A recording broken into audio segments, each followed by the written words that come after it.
Hi everyone, let's talk about the current situation of the Philippines right now.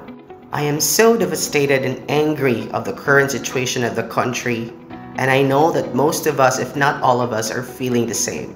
With all the flooding that's been happening all over the country, coupled with the exposed corruption in DPWH, with all those ghost and failed flood control projects, sino bang hindi magagalit? Nakikita natin yung mga litrato, yung mga videos ng mga taong naapektuhan dahil sa mga malakas na bagyo. And they are so helpless because they can't do anything because they're trapped in that situation. That if only the budget and the money for the flood control projects were spent correctly and properly according to its usage, it could have prevented or minimized the impact of these strong typhoons. While those corrupt politicians and personalities are enjoying the stolen money, majority of our kababayans are feeling so desperate.